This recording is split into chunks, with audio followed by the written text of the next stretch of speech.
Good morning, YouTube. JT Serenity Farms prepping here. I have a tent, I have a wood stove, I have some metal roof, some carpet, some Reflectex, some duct tape, a must on every job, and a beer. Let's see if these all go together. Well, that was traumatic.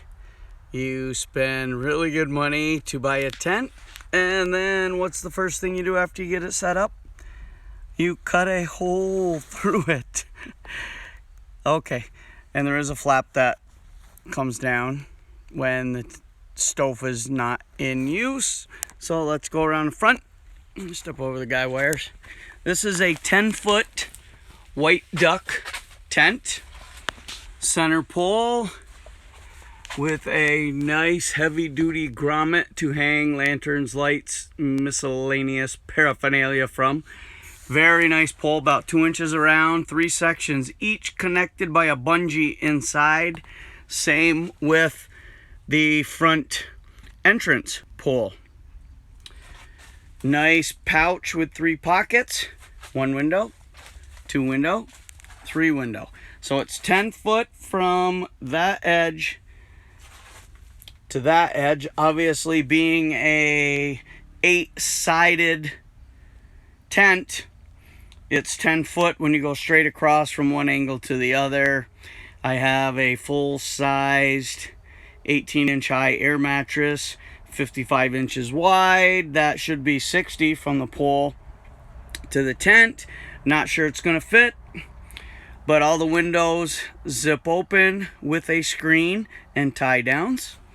Oh, a 3-pocket pouch on the other side. White Duck brand, comes very highly rated. Made in Pakistan. I guess that's better than China.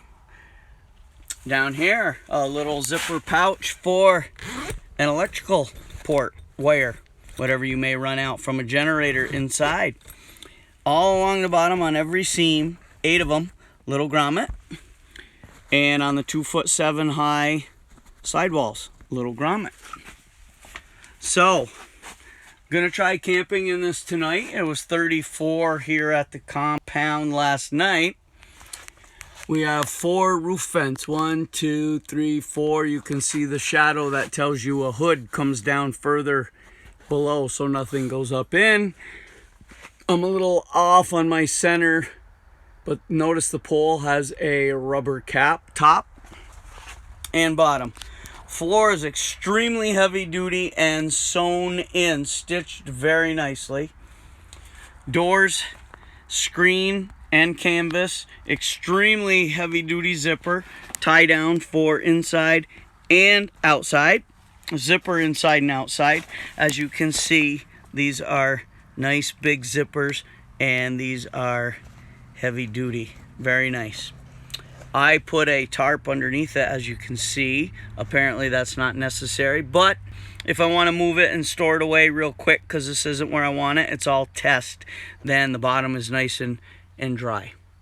So the day I set it up 2 days ago, it's been raining steady for 2 days, so the canvas swelled and closed up as it said it would on the instructions. Can still see light every now and then through it, which concerns me a little. I don't know if you can see it through there, but it rained for 2 days hard, and there hasn't been a drop of water on the floor anywhere. So I'm gonna give them the benefit of the doubt until something shows me differently. Oh, let's hope it works. All right, so back to the stove. Put down an old rug, little piece of tin I had, and there's my little Sportsman's Guide stove. And the stovepipe is going to go through there. But I'm thinking that I'm going to turn the stove sideways so that it's not so far into the room and because it's so far into the room is because the stovepipe has to go through that. I do like that it's a ways away, probably 1.5 feet from the back wall, but I'm going to hang Reflectex from the bottom of the fire-resistant stovepipe hole straight down, and that should stop the heat from going to the tent wall.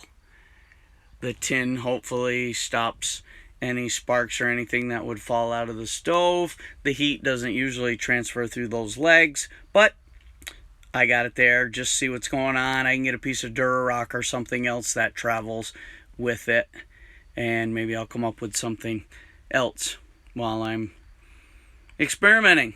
But I'm thinking I'm going to turn the stove so that the door faces that way, and then wood can be over here.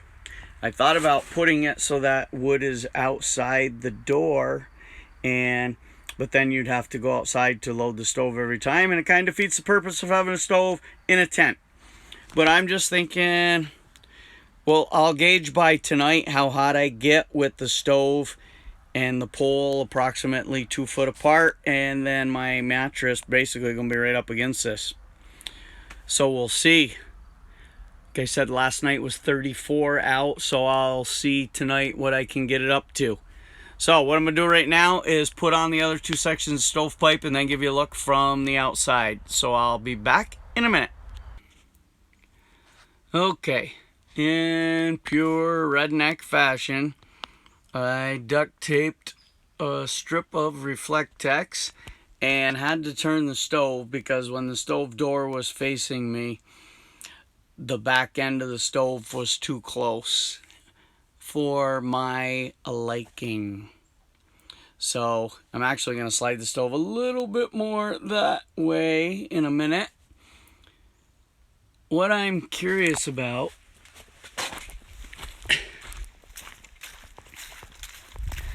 is I've got to figure out a system. That was a hole for a 5-inch stovepipe. Mine is only a 3, but I cut it that way because I cut it that way.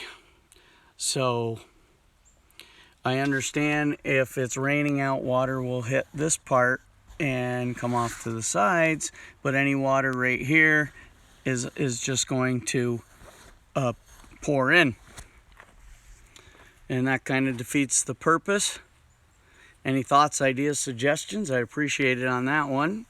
I imagine that there's a hood that I could get that comes down over the stovepipe and would sit here at the right angle to stop rainwater, and being as this is fire retardant, it should be no problem sitting on this as it gets warm. So I think that's going to be my option because this is the same size as pellet stove pipe. So I'm thinking I may have to do that because obviously that's not weatherproof, and it defeats the whole purpose of having a wood stove and being out of the rain. So, be back soon.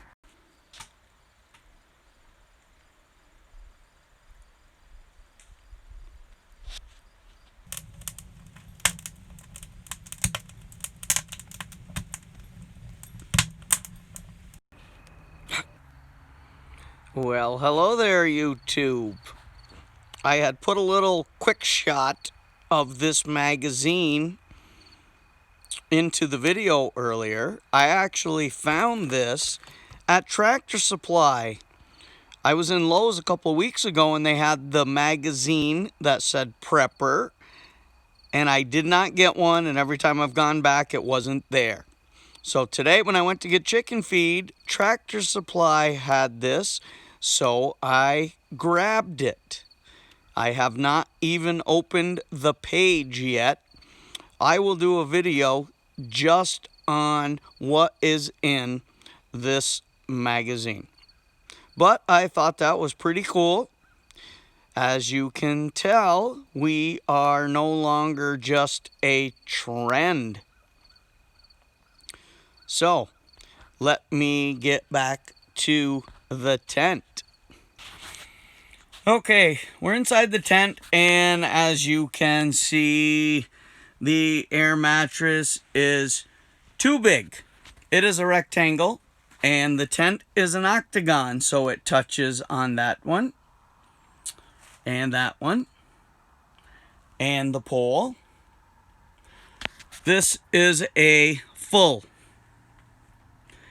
A twin will be much better, but Walmart had some decent little cots the other day that I can just put a pad on, and I think those will be a much better option. They're narrower, they can fit across the sides, and this air mattress will just have to go in my camper. Okay, so the stove burned like a champ, as you saw. It started to sprinkle, so I did not stay in the tent. It's supposed to rain tonight, so it's closed up. I haven't had a chance to go into town to investigate whether I can get a hood for a 3-inch stovepipe that covers this. I'm really on a quandary, because even if this was a 5-inch stovepipe, water would still drip in around the edges because it's not fitting tight enough to stop water from getting through. I should have cut the hole 3 inches because I can always make it bigger, but I can't make it smaller. But this little stove is more than enough to heat this tent. I'm really curious as to whether it is going to work in December and January. I guess you don't need me to watch me zip up the tent, do you? But you did, so how about that?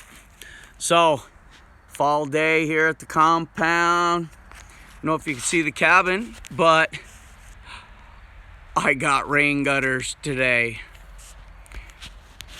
Expensive, but the main cabin and the man cave now have rain gutters, and tomorrow I hope to get my downspouts hooked up on the man cave way down there so that I can start filling my 625 gallon water tank, because it's supposed to rain tomorrow. So it's fall here today. It's actually beautiful right now and very calm. About 3:30 in the afternoon. Look at that. I had to have a little rain gutter there. It goes all the way down. One little downspout right there will be a rain barrel. And then a 12-foot run right there. So I had them put me a downspout of another rain barrel. And what's really going to fill up, I have, you can see the downspout there that comes down around a corner. That's on 34 feet. I have 2 IBC totes that are going to go on the ground right there. I'll put them on pallets, and that downspout will fill one up, and then I will have an overflow pipe that runs into the other one. It has been a long time coming. I just never got around to rain gutters. Don't ask me why. But they were eating away around my foundation, so it was necessary. So, right down there is where Bambi has been coming across every morning. She's a big doe. No horns. But I know he's following her. And then I can go up the mountain, and when I get up to the top right there, I can go down the other side, hit another stream, and I can walk 56 acres through the wilderness. But I'll go out maybe the day after tomorrow. That's usually my best angle right there. There we go. That's all mine up there to the top, through the valley and back up the mountain. Apologize for the camera work, but I will get back to you in 1 second.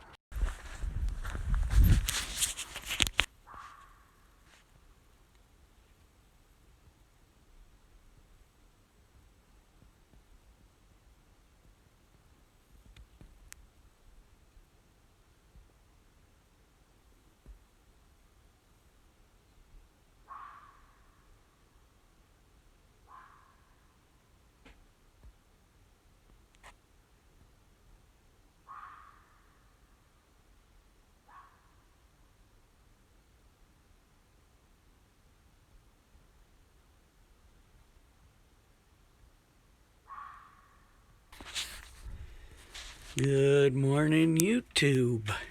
So, about that last minute, if anyone can place that animal, I believe it was a fox.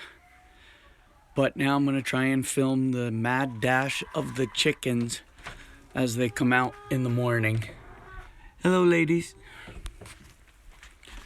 Alright, so I have on my headlamp. I just open this and the parade begins. I hope that you can see them.